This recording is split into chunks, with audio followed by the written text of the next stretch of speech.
Hi, welcome to Pektis Studio. I am Eka. I'm Julian. And I'm Mahmoud. In this video, we're going to give you an overview and how to play our own game, Wanderlust. Now, who here loves traveling? Wanderlust is a fast-paced racing game for 2 to 5 players, and it takes about 15 to 20 minutes per player. In the game, you take the role as globetrotter, racing against your fellow travelers to be the first to visit destinations all over the world. Every game has 3 racing objectives that define the goal of that race. We will be demonstrating the setup for a 3-player game. At the end of this video, we will show you the difference in setup for the family-friendly variant. Start by placing the world map in the center of the table. Each player then chooses one trotter randomly. The game comes with 5 different trotters. Then you take the trotter and everything related in their color. The passport, the trotter meeple, 2 objective markers, and 1 experience marker. Shuffle the destination deck and deal 1 to each player on their passport as their hometown. Notice that there are 3 different types of destinations. Cities, indicated by the city icon, ports are indicated by the lighthouse, and natural wonders are indicated by the mountain. We will explain later in the video the difference between the 3 destinations, but for now, whenever you're dealing a destination to a player as their hometown, if they ever gain a natural wonder, take that back and deal another card instead until they either gain a city or a port. Return the natural wonder back to the deck, shuffle the deck again, and then go on to the next step. Place 1 card from the destination deck on each of the 3 available destination places on the world map. Then replace the remaining deck face down on the designated place on the board. Afterwards, look in the box for the 3 white markers and then place them on the world map in the corresponding places of the available destinations. Kyoto goes to Kyoto, Tehran is here, and Xi'an is here. Find and shuffle the transport tickets deck. Deal 3 to each player. These cards should be kept face down and secret from the other players. Then deal the top 5 cards on the ticket display. Place the remaining deck on the designated place on the board. Find and shuffle the race objectives deck and place 3 randomly to the designated place on the board. Return the remaining objectives back to the box as we will not be using them in the game. Each race objective has different values and based on the number of players. Since we are playing a 3-player game, we will be trying to achieve the middle column values, which is from 3 to 4 players. It's good to note that during the game, multiple players can achieve the same objective. Whenever you do so, on your turn, you place 1 of your objective markers to indicate that you have completed that objective. Shuffle both the secret mission deck and the personal goals and deal 1 to each player face down. Place the encounter deck face down on the designated place on the board. Create supply piles for each of the souvenirs, postcards, and cameras within reach of all players. Finally, each player places their trotter on the world map in the corresponding place to their hometown. They place their travel experience marker on the 0 point on the track and both their objective markers in their personal collectibles area on their passport. And that's the setup. In Wanderlust, starting with the first player takes turns performing exactly 2 actions on their turn. Until 1 player reaches the second race objectives, this triggers the end of the race. Everyone gets 1 last turn, including the player who triggered the end of the race. Then we move on to final scoring. There are 3 main actions available in the game. Players can repeat the same action on their turn, however, they cannot skip an action. A total of 2 actions must be performed on each turn. Now, let's see the first action that you can do on your turn in the game, which is acquire a transport ticket. For 1 action, you can take a ticket either from the ticket display or from the face down pile. There is no hand limit for the amount of tickets a player can have in their hand. There are 5 different types of tickets: cars, trains, ships, charter flights, airline tickets, and wild cards. Wild cards are considered as free rides, so they can be used as any other type of ticket. However, they will not help you to earn travel experience, as we will learn a little bit later in the video. Whenever you take a ticket on your turn, directly refill it with another one. So in case you decide to use your second action to acquire a ticket, you should always have 5 tickets to choose from, including the newly refilled ticket. Note that at any time during the game, if there are only 2 tickets available in the tickets display, The active player may decide to reset all 5 tickets, discarding them, and then filling up the display with new 5 tickets to choose from. So in this example, it's Julian's turn, and on his turn, he decides to acquire new tickets for both of his actions. For his first action, he's taking a train ticket from the display into his hand. He refills the empty space with a new ticket from the top of the deck.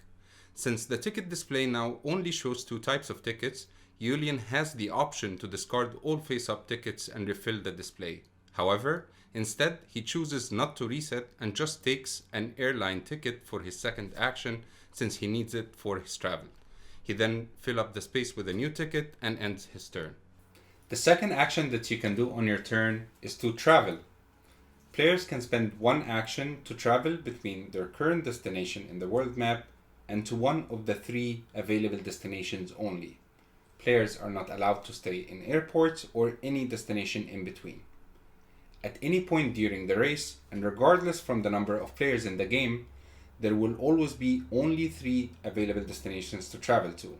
The player makes a trip by spending the required tickets from their hands to travel between their current location and the target destination. The tracks on the map corresponds to the required tickets to spend in order to get there. There are 5 different tracks on the board. The gray tracks require car tickets to go through, as also indicated on the ticket here. Green tracks require train tickets, blue tracks are for ships, purple are for charter flights, and white tracks are auto stops. You can spend any ticket to use them. Airline tickets are used to travel between any 2 airports in the world map. There is 1 airport on every continental zone, and airline tickets help make it easy to travel across the world. Wildcards can be used as any type of vehicle. It can be used to travel through any track on the board, including airports. So, as a travel action, players must pay all the required tickets to travel from their current location to the target destination that they're heading to. An important rule to note, while traveling, players cannot use the same route twice, so you cannot keep going back and forth between 2 destinations just trying to earn travel experience points. In this example, on her turn, Echo has in her hands 4 tickets, a car, a train, and 2 ships. She's currently visiting Lagos. She sees that one of the available destinations is Riyadh and decides to travel there. One way is to go to Casablanca using either a ship or a charter flight. Then go through Naples and Dubai, spending 2 ship tickets, then finally a car to reach Riyadh. She decides to spend her first turn to acquire a ticket from the display, taking a wild card, refilling the display back to 5 tickets. Then she uses her second action to travel, discarding a ship to move to Casablanca, a second ship to go through Naples, a wild ticket instead of a ship to Dubai, and finally a car to reach her destination in Riyadh, moving her trotter to the new destination. After performing a traveling action, players will then earn experience points for the trip. Since Echo used a total of 4 tickets, she will earn travel experience points for each ticket she used that is not a wild, gaining 3 points for the 2 ships and the car ticket, but nothing for the wild ticket. She then moves her travel experience marker 3 steps forward. She then takes the new destination card from the display and places it next to her passport in the visited destinations area. Finally, draw a new destination card from the top of the deck to refill the empty space and place the destination marker on the corresponding space on the world map. As mentioned before, players can use airline tickets to fly between airports all over the world. This allows players to travel to available destinations in different continental zones. Doing so will help them encounter new friends. Whenever a player uses an airport during a travel action, either by spending an airline ticket or a wild ticket, they will gain an encounter card. Encounter cards will provide you with a one-time bonus during the race. Whenever you gain an encounter card, you can decide to either use it directly or you can save it for later use. There is no hand limit for the amount of encounter cards that a player can keep. However, players are limited to playing 1 encounter card on their turn. On Julian's turn, he decides to travel to an available destination. Currently, he is visiting Manila and has his eyes on Xi'an. Now he can spend 2 tickets, a ship and a car to reach there and gain 2 travel experience points. But instead, he decides to take a longer trip going through more destinations on his travel. since he has already a lot of tickets in his hand. He uses his first turn to gain an airline ticket, and for his second action, he decides to travel. He spends a ship to go to LA, a train then to Mexico City, a car to check out Denver, a charter flight to Atlanta Airport. Then he spends an airline ticket to fly from Atlanta to Beijing, earning him an encounter card. Finally, he reaches Xi'an by spending a car ticket. He gains then the Xi'an card and places it next to his passport and 5 travel experience points for the tickets used. Remember, wild cards do not earn you travel experience points. Whenever you gain any collectibles, as in souvenirs, postcards, or cameras, take them from the general supply and place them directly on your passport in the personal collectibles area. We're not going to be explaining all of the encounter card bonuses, but the game comes with a guide that describes all of them. However, there is one that we would like to show you. This is a free private jet. Whenever you gain this card, players can use it only while performing a travel action. At the beginning of their trip, they can play this card, allowing them to move their trotter from where they are right now in the world to the destination on that card, as long as it's not one of the 3 available destinations. Now, it's worth mentioning that airline tickets used for auto stops, the white tracks on the board, will not earn you an encounter card. However, they will still gain you 1 travel experience point. And as a reminder, when traveling to a destination, players cannot use the same route twice in the same trip. And the same goes for airports. Players cannot use airline tickets to fly more than once in a row. Echo's traveling from Mombasa to Warsaw. She has been saving up tickets for a while and decides to take a long trip going through as many destinations as possible and trying to earn multiple encounter cards. She spends a train ticket to travel to Jamena Airport. Then she uses an airline ticket to fly to Kabul Airport, earning her an encounter card. She cannot decide to use another airline ticket to fly to another airport right away since she just landed in Kabul. Instead, she spends an airline ticket to use the auto stop to New Delhi, and from there she spends a train and a car to reach Beijing Airport, spending yet another airline ticket to fly to Frankfurt, earning her a second encounter card, and finally spending any ticket to reach Warsaw, earning a total of 7 travel experience points and 2 encounter cards. The third and final action the players can do on their turn is to use the current destination's action. In cities, you can gain souvenirs, in ports, you can send postcards, and in natural wonders, you can take photos. Once a player moves their trotter to a new destination, they can no longer use the action of that visited destination again. So once again, here you need to decide whether you want to stay a little bit longer in your current destination to do the action, or you would rather hop on to your next destination before someone else snatches it. When visiting a city, you can spend 1 action to gain 1 souvenir. You can get up to 3 souvenirs in each city, 1 action per 1 souvenir. When you gain 1, take it from the general supply and place it on the city card you just acquired it from. This will help you indicate how many souvenirs you can still get in that city. Every collected souvenir will earn you 1 victory point at the end of the game. When visiting a port, you can spend 1 action and discard 1 ticket to send a postcard from that port. When you do so, take 1 postcard from the general supply and place it on the port you got it from, also to indicate that you have used it. Every postcard is going to gain you 2 victory points at the end of the game. And finally, when visiting a natural wonder, you can spend both of your actions to gain a camera. When you do, take a camera from the general supply and place it on the natural wonder you got it from to indicate that you have used it. This will earn you 3 victory points at the end of the game. Additionally, for every set that you collect at the end of the game, 1 souvenir, 1 postcard, and 1 camera is going to give you an extra 3 victory points. In this example, Echo starts her turn in Darwin. She decides to spend both of her actions to gain 2 souvenirs, since Darwin is a city destination. She takes 2 from the supply and places them on the card, ending her turn. On the following turn, she could spend 1 action to gain a 3rd souvenir, but instead she decides to use her first action to travel to Sydney, spending 1 car ticket and earning her 1 travel experience point. Then she uses her second action to send a postcard from Sydney since it's a port destination, discarding the ticket from her hand and taking one postcard from the supply, placing it on the Sydney card, and then she ends her turn. And these are the three actions that you can do in the game. So to summarize, you can acquire a ticket, either from the display or blind. You can travel to an available destination, earning travel experience points for every ticket used and gaining encounter cards if you fly between airports. And finally, gaining collectibles from the current destination that you are. Souvenirs from cities, postcards from ports, and cameras from natural wonders.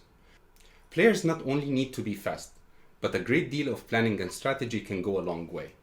Deciding which race objectives to go for, when to travel, how long should the trip be, and if to spend more time in the current destination to gain collectibles or to hop on to the next one before others do is up to you. If a player manages to efficiently use all of their tickets on their turn, meaning only after the second action, remember, you cannot skip your action, then the game will reward you by gaining 2 blind tickets for free. If planned well, this can be very useful. There are 5 trotters to choose from. Each come with their own special ability, and the game comes with a reference guide describing each of these abilities, so we will leave that for you to discover on your own. In this example, Echo has in her hands 3 train tickets, a ship, and a charter flight. For her first action, she decides to travel to Mexico City, spending a ship to go to New York, a train to catch the auto stop to Atlanta, a charter flight to Denver, and since she is playing as Sam the Backpacker, she uses her special ability, spending 2 of the same ticket types as a wild ticket, spending her last 2 trains instead of a car to reach Mexico City, earning her a total of 4 travel experience points and the new destination. On her second action, instead of acquiring a new ticket, she decides to gain a souvenir from Mexico City, ending her turn with no tickets in her hands, gaining her 2 blind tickets as a bonus for being an efficient planner. The game comes with 7 race objectives to randomly pick 3 for every game. Players will try to achieve the values on the objective card according to their player count. For example, in the collector's objective, in a 4-player game, players will try to collect 6 souvenirs, 1 postcard, and 1 camera in order to achieve it. Multiple players can achieve the same objective. However, the first player to do so is going to earn the printed bonus on that objective. Other players can still achieve this objective, but they will not gain the instant bonus. And at the end of the game, everyone who has achieved this objective is going to earn the victory points printed on it. During the game setup, players are each dealt 1 secret mission and 1 personal goal. These should be kept hidden from other players. Secret missions are specific requirements that players can achieve during the race and only during the race. If they do so, it will earn them victory points. This secret mission, for example, requires you to travel to a destination using at least 4 tickets with a combination of trains and cars. Other tickets can still be used, but you have to have at least 4 trains and/or car tickets used in this trip. Personal goals are conditions and requirements that can be fulfilled at the end of the race. These cards are only revealed when the race ends, and if you manage to fulfill it, it will earn you victory points as well. This, for example, implies that at the end of the race, if you have the most encounter cards out of all players, it will earn you an additional 3 victory points. In case of a tie, you do not gain the bonus. Once a player achieves their second race objective, this triggers the end of the race. All players will gain 1 last turn, including the player who triggered the end of the race, then move on to final scoring. Using the score sheet provided, for a family-friendly variant, only score points A, B, and C. So during the setup, you can skip the dealing of secret missions and personal goals as they will not be used in this variant. For a full game variant, score all 6 points A to F. In this example, Julian manages to collect 4 souvenirs, earning him 4 points. 2 postcards will give him another 4 points, and 1 camera will earn him 3 points. He also gained an additional 3 points for having 1 complete set. He gains 23 points from his travel experience, and since he achieved these 2 race objectives, he will also earn 6 points for both. Next, game points for your visited destination. Depending on the destination type, the more you visit of one type of destination, the more points you're going to earn. Back to our example, Julian visited a total of 5 cities, earning him 8 points. 2 ports will earn him another 2 points, and 1 natural wonder that does not earn him any points.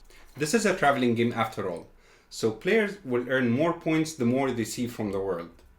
Gain points equal to the number of continental zones that you've managed to visit during the race. Identified easily by the card colors, Julian managed to visit 6 different continents, earning him 12 points. Game points for the secret missions if you've managed to achieve them during the race. And finally, all players reveal their personal goals, checking if they have fulfilled the requirement and earning points if they did. During the race, Julian managed to achieve his secret mission, earning him 3 victory points, and his personal goal is revealed, requiring him to have the most visited cities out of all players. And since Echo has visited the same amount of cities as Julian, this will not earn him any points. Add up the total score and the player with the most points wins the game. If there is a tie, the player with the most visited destinations wins the game. The game comes with references to all of the race objectives, encounter cards, secret missions, personal goals, and player abilities. And a kind reminder that this is a prototype version of the game, so some of the art and components are going to change in the final version.